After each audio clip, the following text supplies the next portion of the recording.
Premier jour de la semaine, ravi de vous retrouver de nouveau pour une nouvelle session informative sur la télévision Maranatha Bénin. Tout de suite, le sommaire. Une nouvelle page s'ouvre dans la vie politique du Bénin. Le Parlement a adopté vendredi dernier une réforme qui reconfigure en profondeur le fonctionnement des institutions.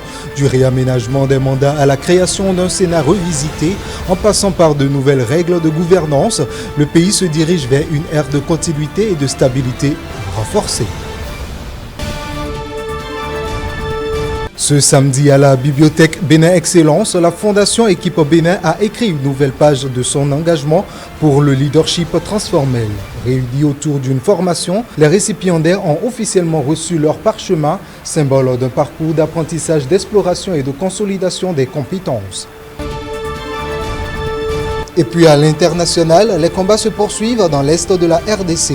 Malgré la signature ce samedi 15 novembre 2025 à Doha d'un accord cadre entre les délégués du gouvernement congolais et ceux de l'AFC M23. Sur le papier, les deux parties s'engagent à un cessez-le-feu permanent. Mais sur le terrain, les bras de fer continuent. On retrouve Sinatou Aoyo Adjovi pour le tour de l'actualité en fin d'édition.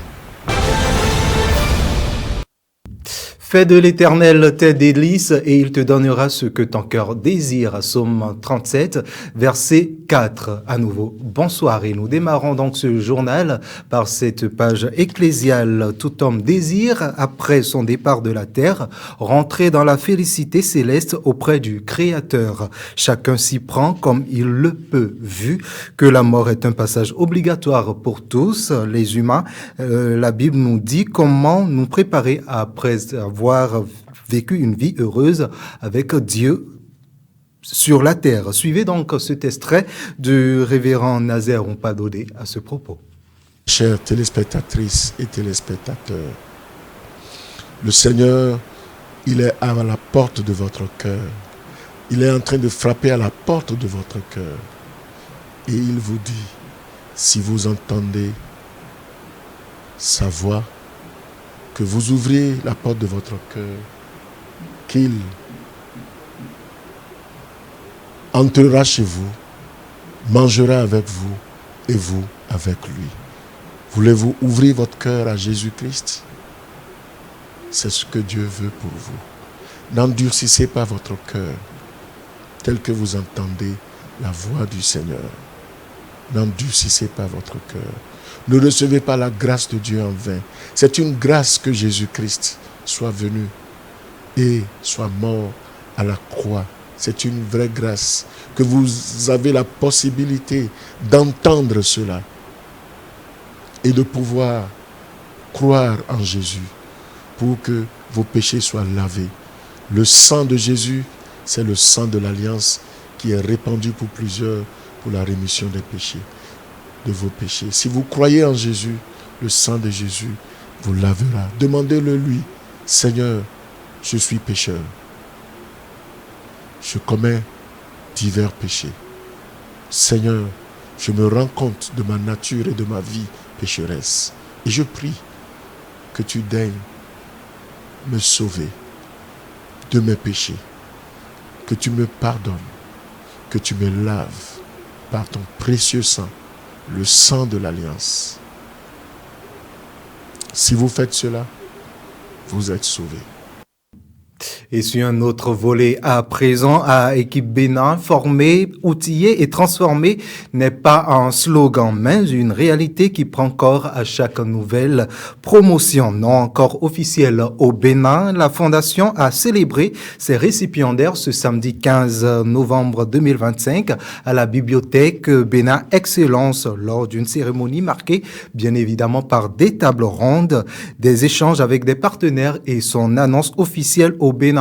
Entre vision, engagement et perspective, cette fondation veut relever le défi en faisant ressortir le leadership qui sommeille en chaque être humain. Reportage. Dans une salle animée par l'enthousiasme et la réflexion, la Fondation Équipe Bénin a réuni les bénéficiaires de sa dernière formation pour lancer officiellement son programme de leadership au Bénin. Étaient présents à ce programme experts, cadres et partenaires qui ont partagé avec l'Assemblée leur expertise. Prenant la parole, le coordonnateur national est revenu sur la philosophie et la fondation de Équipe Bénin. C'est un programme nouvellement venu au Bénin. Il y a bientôt 1 an que nous étions en test pour que le Bénin soit éligible à ce programme au-delà du succès de Équipe. Mais aujourd'hui, nous avons voulu faire le lancement officiel de ce programme, que ça soit connu de tous. Et ceux-là qui ont déjà expérimenté la chose, nous avons profité de cette occasion pour leur délivrer ce certificat. Plus loin, il met l'accent sur l'engagement et l'accompagnement de nouveaux agents pour y ajouter une plus-value. Ce programme de John Maxwell, à travers cette table ronde, John Maxwell veut nous apporter une plus-value.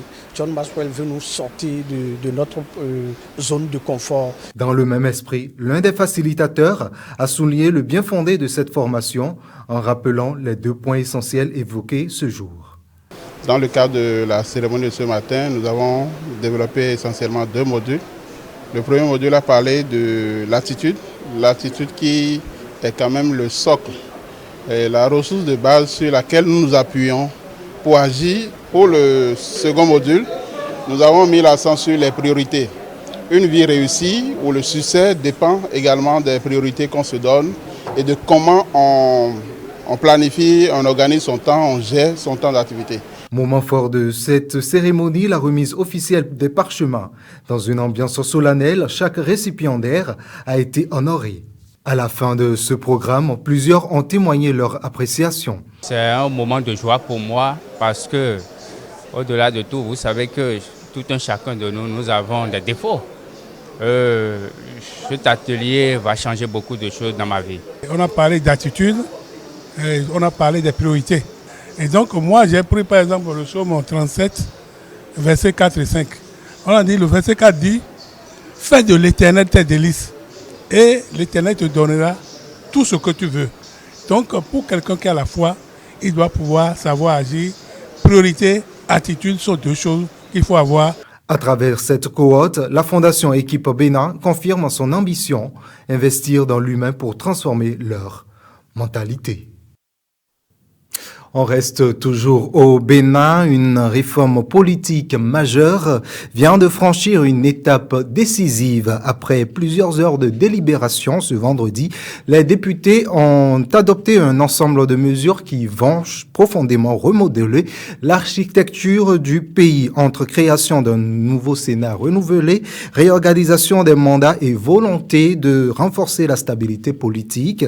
Cette réforme se veut marque un tournant important pour la gouvernance nationale. Retour sur les lignes et les enjeux de ce changement historique. C'est au thème d'une nuit marathon que les parlementaires de la majorité ont finalement fait passer la réforme portée par les 2 chefs de leur groupe. Une réforme des institutions avec des innovations majeures pour la vie politique du Bénin. Première grande nouveauté, la création d'un Sénat composé d'anciens présidents, d'anciens chefs d'institutions et de personnalités désignées pour 5 ans avec un mandat renouvelable. Ce Sénat aura un vrai pouvoir législatif. Toutes les lois lui seraient transmises, sauf les textes budgétaires ou de programmation. Et en cas de blocage entre l'Assemblée nationale et le président, c'est le Sénat qui va trancher. Il a un rôle de gardien de la continuité politique. Autre changement majeur, la durée des mandats. Celui du président de la République passe de 5 à 7 ans, la limitation à 2. Les députés, les maires et les autres élus locaux, eux aussi passent à 7 ans et peuvent être aussi réélus sans limite. La réforme introduite également une idée nouvelle, celle d'une trêve politique. Depuis les élections de 2021, les activités politiques se restreignent. Objectif affiché, apaiser la scène politique et favoriser le développement du pays. Au final, le texte a été adopté par 90 voix contre 19, atténuant le seuil des 4/5 du Parlement. Un scrutin à bulletin secret immédiatement contesté par l'opposition qui dénonce des irrégularités et une atteinte à la démocratie. Cette réforme va entrer en vigueur après les élections générales de 2026 et si seulement la Cour constitutionnelle la valide et bien sûr si le nouveau chef de l'État la promulgue. Et puis une actualité en bref dans ce journal, les partis politiques régulièrement constitués au Bénin et qui désirent participer aux élections législatives de janvier 2026 peuvent déjà déposer leur dossier de candidature à la Commission électorale nationale autonome Sénat. Le président Saka Lafia a procédé au lancement officiel de la phase d'enregistrement des dossiers vendredi 14 novembre 2025. À cet effet, chaque parti devra donc soumettre 109 dossiers de candidature de titulaires et 109 dossiers de candidature de suppléants, soit au total de 218 dossiers, et ce dans le strict des prescriptions légales et réglementaires. Le président de la Sénat a réaffirmé également son engagement à conduire le processus électoral dans le respect des principes de transparence, d'équité et de légalité conformément au texte en vigueur. On quitte le Bénin, on va à présent à l'international. À l'est de la République démocratique du Congo, les combats se poursuivent malgré la signature samedi dernier à Doha d'un accord cadre. Le président ukrainien Volodymyr Zelensky et le président français Emmanuel Macron viennent de signer une lettre d'intention pour l'achat de 100 Rafales. Et pour finir, une menace de restriction de l'octroi de visa à 3 pays africains par Londres. Suivez donc l'actualité internationale dans cette compilation signée Sinatou Aoyo Adjovi. Les combats se poursuivent dans l'est de la République démocratique du Congo, RDC, malgré la signature ce 15 novembre 2025 à Doha d'un accord cadre entre les délégués du gouvernement congolais et ceux de l'AFC M23. Sur le papier, les deux parties s'engagent à un cessez-le-feu permanent. Mais sur le terrain, le bras de fer continue. Au nord Kivu comme au sud Kivu, des affrontements ont encore été rapportés ce week-end et même ce matin du 17 novembre. Le président ukrainien Volodymyr Zelensky et le président français Emmanuel Macron ont signé ce lundi 17 novembre une lettre d'intention en vue de l'achat futur d'avions de combat français Rafale de l'ordre d'une centaine dont l'Ukraine se doterait ainsi pour la première fois. Des systèmes de défense aérienne nouvelle génération feront également partie de ces accords. Après Athènes ce dimanche, Paris est la nouvelle étape de la tournée européenne de Volodymyr Zelensky qui est également attendue le mardi 18 novembre en Espagne. Londres a menacé lundi 17 novembre de restreindre l'octroi de visa à 3 pays africains qu'il accuse de ne pas coopérer suffisamment pour réadmettre leurs ressortissants en situation irrégulière, une mesure incluse dans la vaste réforme migratoire que dévoilera dans la journée le gouvernement travailliste. Les 3 pays concernés sont l'Angola, la Namibie et la République démocratique du Congo. C'est ce qu'a détaillé le ministère de l'Intérieur dans un communiqué qui juge inacceptable leur faible coopération en matière d'expulsion. Ces 3 pays ont 1 mois pour améliorer les choses, a prévenu le secrétaire d'État à l'asile et à la sécurité des frontières, Alex Norris. Voilà donc qui vient mettre un point final à cette édition du soir. Mesdames et messieurs, merci de nous avoir suivis. Nous sommes toujours en continu sur nos canaux digitaux YouTube, Facebook, TikTok, Instagram et X. Je vous retrouve demain par la grâce de Dieu et bonsoir chez vous.